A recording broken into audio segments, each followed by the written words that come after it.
ഇന്ന് നമ്മൾ ഉണ്ടാക്കുന്നത് മീൻ കടായിയാണ്. സാധാരണ നമ്മൾ ചിക്കൻ കടായിയാണ് ചെയ്യാറുള്ളത്. അതുപോലെ ചിക്കൻ കടായി പോലെ തന്നെ വെജ് കടായി ഒക്കെ ചെയ്യാറുണ്ട്. പക്ഷേ ഫിഷ് കടായി അധികം ആരും അങ്ങനെ ട്രൈ ചെയ്തിട്ടുണ്ടാവില്ല. പക്ഷേ അടിപൊളി ടേസ്റ്റാണ്. എല്ലാവരും തന്നെ ട്രൈ ചെയ്ത് നോക്കണം. വളരെ ഈസിയാണ്. ചിക്കൻ കടായി ഉണ്ടാക്കുന്ന അത്രയൊന്നും സമയമൊന്നും വേണ്ട. ഏകദേശം മെത്തേഡൊക്കെ സെയിം തന്നെയാണ്. എന്നാൽ പോലും അടിപൊളി ടേസ്റ്റാണ്. ഒരു വെറൈറ്റിയാണ്. അപ്പോൾ ഇതെങ്ങനെ ഉണ്ടാക്കുക നോക്കാം. ഞാനിതിന് വേണ്ടിയിട്ട് 3 ആവോലി കുട്ടികളെയാണ് എടുത്തിട്ടുള്ളത്. ഏത് മീനായാലും കുഴപ്പമില്ല, ഇഷ്ടമുള്ള മീൻ എടുക്കാം. അത് ഉപ്പും മുളകും മഞ്ഞളും മാത്രം പുരട്ടിയിട്ട് ഒരു അരമണിക്കൂർ സമയം ഒന്ന് മാരിനേറ്റ് ചെയ്ത് വെച്ചിട്ടുള്ളതാണ്. ഇത് ഓൾറെഡി അങ്ങനെ ചെയ്ത് വെച്ചിട്ടുള്ളതാണ്. ഇനി നമ്മളിതൊന്ന് ഫ്രൈ ചെയ്തെടുക്കണം. ആവശ്യത്തിന് മാത്രം എണ്ണ ഒഴിച്ചാൽ മതി. അങ്ങനെ പറയാൻ കാരണം ഡീപ് ഫ്രൈ അല്ല, ഷാലോ ഫ്രൈ ചെയ്തെടുക്കുക. നമ്മൾ ഫ്രൈ ചെയ്ത് എൻഡിൽ എല്ലാം റെഡിയായി വരുമ്പോൾ ഒട്ടും എണ്ണ ബാലൻസ് ഇല്ലാത്ത രീതിയിൽ വേണം നമ്മൾ ഫ്രൈ ചെയ്തെടുക്കാൻ. രണ്ട് വശവും അത്യാവശ്യം നന്നായിട്ടൊന്ന് മൊരിഞ്ഞ്, സാധാരണ നമ്മൾ ഫിഷ് ഫ്രൈ ഉണ്ടാക്കുന്നത് എങ്ങനെയാണോ അതുപോലെ തന്നെ ഹാഫ് കുക്കൊന്നും ആയാൽ പോരാ. അത്യാവശ്യം നന്നായിട്ട് തന്നെ ഒന്ന് തിരിച്ചും മറിച്ചൊക്കെ ഇട്ടിട്ട് ഫ്രൈ ചെയ്തെടുക്കുക. ഒരുപാട് എണ്ണ ഒഴിക്കണം എന്നുള്ളവർക്കൊക്കെ ആവാം, പക്ഷേ ആവശ്യത്തിനുള്ള എണ്ണ മതി. കാരണം നമുക്ക് ആ എണ്ണ പിന്നെ ഒരു ആവശ്യത്തിനും പറ്റില്ലല്ലോ. അപ്പോൾ പാകത്തിന് മാത്രം എണ്ണ ഒഴിച്ചിട്ട് ഫ്രൈ ചെയ്തെടുക്കുക. ഇപ്പോൾ ഇവിടെ മീനൊക്കെ റെഡി ആയിട്ടുണ്ട്. ഞാനത് വേറൊരു പാത്രത്തിലേക്ക് മാറ്റുകയാണ്. ഇനി സെയിം പാത്രത്തിൽ തന്നെ നമ്മൾ ഒരു 1.5 ടേബിൾ സ്പൂൺ വെളിച്ചെണ്ണ ഒഴിച്ച് കൊടുക്കുന്നുണ്ട്. കംപ്ലീറ്റ് വെളിച്ചെണ്ണയിലാണ് ചെയ്തത്. ഇതിലേക്ക് 3 സവാള തീരെ ചെറുതായിട്ട് ചോപ്പ് ചെയ്ത് ഇട്ട് കൊടുക്കുന്നുണ്ട്. സവാള ചോപ്പ് ചെയ്യുമ്പോൾ പരമാവധി ചെറുതായിട്ട് ചോപ്പ് ചെയ്ത് കഴിഞ്ഞാൽ നമുക്ക് ഈസിയാണ്, പെട്ടെന്ന് തന്നെ വഴണ്ട് കിട്ടുകയും ചെയ്യും. അത് ഈ എണ്ണയിലിട്ടിട്ടൊന്ന് വഴറ്റിയെടുക്കുകയാണ്. ഇതിലേക്ക് പാകത്തിനുള്ള ഉപ്പിട്ട് കൊടുക്കുന്നുണ്ട്. ഫിഷ് ഫ്രൈ ചെയ്യുമ്പോൾ നമ്മൾ ഉപ്പിട്ട് കൊടുത്തതാണ്, പക്ഷേ ഈ മസാലയിലേക്ക് വേണ്ട ഉപ്പ് നമ്മൾ ഈ സമയത്ത് തന്നെ ഇട്ട് കൊടുക്കുക. അപ്പോൾ സവാള പെട്ടെന്ന് വഴണ്ട് വരാനും നല്ലതാണ്. സെയിം ടൈം നമുക്ക് എന്തായാലും മസാലയിൽ ഉപ്പ് വേണം.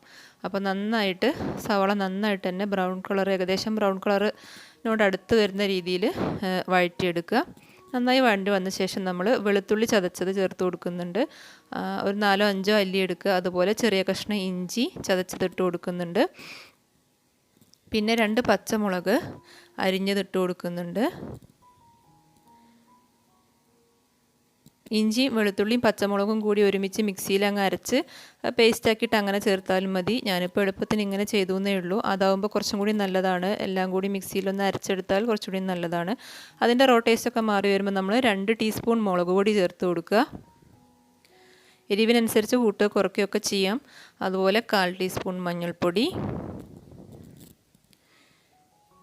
1/2 ടീസ്പൂൺ ഗരം മസാല, 1/2 ടീസ്പൂൺ തന്നെ പെരുംജീരകം പൊടിച്ചത്, 1 ടീസ്പൂൺ മല്ലിപ്പൊടി.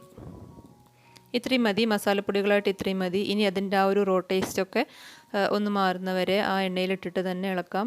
എണ്ണയൊക്കെ കൂടുതൽ വേണം എന്നുള്ളവർക്ക് കൂടുതൽ യൂസ് ചെയ്യാം കേട്ടോ. ഞാൻ എണ്ണ വളരെ കുറച്ച് ഉപയോഗിക്കുന്ന ഒരാളാണ്. അതുകൊണ്ട് മാത്രമാണ് വളരെ കുറച്ച് മാത്രമേ ഓയിൽ യൂസ് ചെയ്തത്. ഒരുപാട് എണ്ണ വേണം എന്നുള്ളവർക്ക് ഓരോരുത്തരുടെ ഇഷ്ടത്തിനനുസരിച്ച് ഒഴിക്കാം. ഇനി നമ്മളതിലേക്ക് 2 തക്കാളി മിക്സിയിലൊന്ന് അരച്ചത് ഒഴിച്ച് കൊടുക്കുന്നുണ്ട്. 2 വലിയ തക്കാളിയാണ് ഞാൻ എടുത്തിട്ടുള്ളത്. ഒട്ടും വെള്ളം ചേർക്കാതെ മിക്സിയിൽ വെറുതെ അങ്ങ് അരച്ചതാണ്. തക്കാളിയൊക്കെ ഇത്തിരി കൂടുതൽ ഇരുന്നോട്ടെ, കാരണം വേറെ പുളിയൊന്നും നമ്മളിതിൽ ഒഴിക്കണില്ല. കുറച്ച് വെള്ളം കൂടി ഒഴിച്ച് കൊടുക്കുന്നുണ്ട്. ആ കൂട്ടത്തിൽ ഒരു 1/4 കപ്പ് വെള്ളം ഒഴിച്ച് കൊടുക്കുന്നുണ്ട്. മീനാകുമ്പോൾ സാധാരണ നമ്മൾ കുടംപുളിയോ വളംപുളിയോ ഏതെങ്കിലും പുളിയൊക്കെ ഒഴിച്ച് കൊടുക്കുമല്ലോ. അപ്പോൾ ഇതിൽ പുളിയൊന്നും ഒഴിച്ച് കൊടുക്കണില്ല. അതിന് ഈ തക്കാളി മാത്രമേ ഉള്ളൂ. അപ്പോൾ 2-3 തക്കാളിയൊക്കെ ചേർത്താലും കുഴപ്പമൊന്നുമില്ല. പുളി കൂടിപ്പോകുന്നുള്ള പേടിയൊന്നും വേണ്ട. ഞാൻ 2 വലിയ തക്കാളിയാണ് എടുത്തിട്ടുള്ളത്. കൂടെ കുറച്ച് വെള്ളം കൂടി ഒഴിച്ചു. ഇനി അതിൻ്റെ ആ തക്കാളി ഒന്ന് വെന്ത് വരണം. തക്കാളി ഒട്ടും വെന്തിട്ടില്ലല്ലോ. അപ്പോൾ ഒന്ന് ഇളക്കി കൊടുക്കുക. കുറച്ചൊന്ന് വെള്ളം വറ്റി കുറച്ചും കൂടി ഒന്ന് തിക്കായി വരണം. നമ്മൾ കുറച്ച് വെള്ളം ഒഴിച്ചിട്ടുണ്ട്. അപ്പോൾ ജസ്റ്റ് ഒന്ന് തിക്കായി വരണം. അതിനുശേഷം നമ്മൾ ഫ്രൈ ചെയ്ത് വെച്ചിട്ടുള്ള മീൻ അതിലേക്ക് ഇട്ട് കൊടുക്കുകയാണ്. മീൻ ഇട്ട് കൊടുത്തതിന് ശേഷം ഒന്ന് സൂക്ഷിക്കണം, കാരണം മീൻ ഉടഞ്ഞു പോകാനും പാടില്ല. സെയിം ടൈം തന്നെ നമുക്ക് ഈ മസാലയെല്ലാം ഇതിലേക്കൊന്ന് പിടിച്ച് കിട്ടുന്ന രീതിയിൽ, മീൻസ് ഒന്ന് പൊതിഞ്ഞ് കിട്ടുന്ന രീതിയിൽ ആവും കൂടി വേണം. അപ്പോൾ മസാലയൊക്കെ ഇതിലേക്കൊന്ന് പൊതിഞ്ഞെടുക്കുക. ലോ ഫ്ലെയിമിലിട്ടിട്ട് വേണം ഇതൊക്കെ ചെയ്യാൻ, അല്ലെങ്കിൽ മീൻ അതിലേക്ക് ഇട്ട് കൊടുക്കുന്നതോടുകൂടി വെള്ളം അങ്ങ് വറ്റും. അപ്പോൾ തീരെ അങ്ങ് ഡ്രൈ ആയി പോവും. നമുക്ക് കുറച്ചൊരു സെമി ഗ്രേവി വേണം. മസാലയൊക്കെ മിക്സ് ചെയ്തതിന് ശേഷം ഒരു 5 മിനിറ്റ് ഒന്ന് ലോ ഫ്ലെയിമിൽ അടച്ച് വെക്കുകയാണ്. ഇപ്പം നമ്മൾ 5 മിനിറ്റ് കഴിഞ്ഞ് തുറക്കുമ്പോഴൊരു പരുവാണത്. വെള്ളം കംപ്ലീറ്റ് ആയിട്ട് വറ്റിയിട്ടില്ല. എണ്ണയൊക്കെ ഒന്ന് നന്നായി തെളിഞ്ഞ് വന്നിട്ടുണ്ട്. നല്ല അടിപൊളി ടേസ്റ്റാണ്. അത് തുറക്കുമ്പോൾ തന്നെ നല്ലൊരു സ്മെല്ലുമാണ്. നമുക്ക് എക്സ്ട്രാ നമ്മുടെ വീട്ടിൽ എപ്പോഴും ഉള്ള ഇൻഗ്രീഡിയൻസ് ഒക്കെ തന്നെ ആവശ്യമുള്ളൂ. എക്സ്ട്രാ കൂടുതൽ ഇൻഗ്രീഡിയൻസ് ഒന്നും ഇതിന് ആവശ്യമില്ല. എന്നും ചെയ്യുന്നതിന് ഡിഫറെൻ്റ് ആയിട്ടുള്ളൊരു ഐറ്റം ഒന്ന് ട്രൈ ചെയ്ത് നോക്കുക.